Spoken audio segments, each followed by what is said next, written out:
Muy buen día, mis hermanos. Hoy es un nuevo día para conocer más la palabra del Señor. Hoy 2 de mayo. Tengo el honor de presentarles la verdad acerca de la historia del pueblo de Dios que se mantuvo firme en esos tiempos tan tenebrosos, tan difíciles. Se mantuvo firme en la verdad, en la palabra de Dios. Continuemos con esta hermosa narración. Entre las causas principales que motivaron la separación entre la verdadera Iglesia y Roma, se contaba el odio de ésta hacia el sábado bíblico. Como se había predicho en la profecía de Daniel 8, el poder papal echó por tierra la verdad. La ley de Dios fue pisoteada, mientras que las tradiciones y las costumbres de los hombres eran ensalzadas. Se obligó a las iglesias que estaban bajo el gobierno del papado a honrar el domingo como día santo.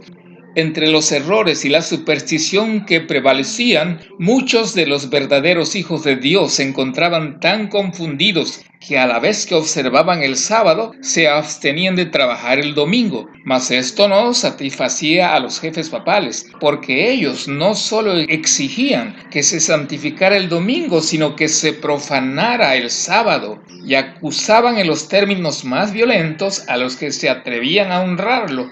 Solo huyendo del poder de Roma era posible obedecer en paz a la ley de Dios. Los valdenses se contaron entre los primeros de todos los pueblos de Europa que poseyeran una traducción de las Santas Escrituras. Centenares de años antes de la Reforma tenían ya la Biblia manuscrita en su propio idioma. Tenían pues la verdad sin adulteración y esto los hizo objeto especial del odio y de la persecución. Ellos declaraban que la iglesia de Roma era la Babilonia apóstata del Apocalipsis y con peligro de sus vidas se oponían a su influencia y a sus principios corruptores.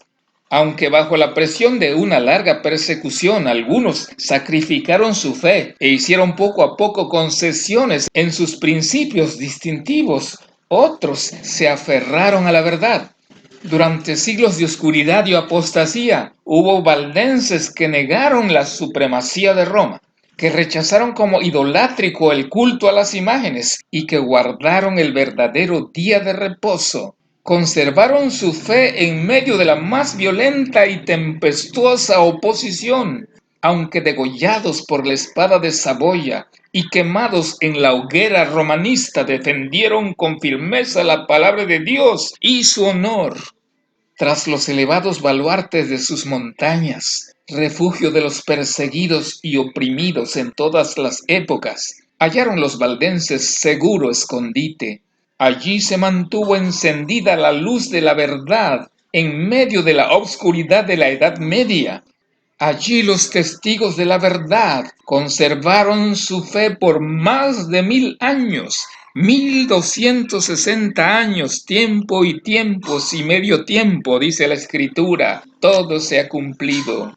Dios había provisto para su pueblo un santuario de terrible grandeza, como convenía a las grandes verdades que le había confiado.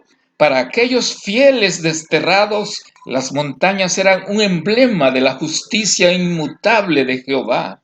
Señalaban a sus hijos aquellas altas cumbres que a manera de torres se erguían en inalterable majestad y les hablaban de aquel en quien no hay mudanza ni sombra de variación, cuya palabra es tan firme como los montes eternos. Dios había afirmado las montañas y las había ceñido de fortaleza. Ningún brazo podía removerlas de su lugar, sino solo el del poder infinito. Asimismo, había establecido su ley, fundamento de su gobierno en el cielo y en la tierra. El brazo del hombre podía alcanzar a sus semejantes y quitarles la vida, pero antes podría desarraigar las montañas de sus cimientos y arrojarlas al mar que modificar un precepto de la ley de Jehová, o borrar una de las promesas hechas a los que cumplen su voluntad. En su fidelidad a la ley, los siervos de Dios tenían que ser tan firmes como las inmutables montañas. Los montes que circundaban sus hondos valles atestiguaban constantemente el poder creador de Dios y constituían una garantía de la protección que Él les deparaba. Aquellos peregrinos aprendieron a cobrar cariño a esos símbolos mudos de la presencia de Jehová. No se quejaban por las dificultades de su vida y nunca se sentían solos en medio de la soledad de los montes. Daban gracias a Dios por haberles dado un refugio donde librarse de la crueldad y de la ira de los hombres. Se regocijaban de poder adorarle libremente. Muchas veces, cuando eran perseguidos por sus enemigos, sus fortalezas naturales eran su segura defensa. En más de un encumbrado risco cantaron las alabanzas de Dios, y los ejércitos de Roma no podían acallar sus cantos de acción de gracias. Alabado sea el Señor para siempre. Esta fue una producción del Ministerio Laico de Sostén Propio Fuerte Pregón, Lima, Perú. Para mayor información, comuníquese con nosotros al correo contactos@fuertepregón.com o síganos en Facebook del Ministerio Fuerte Pregón, Lima.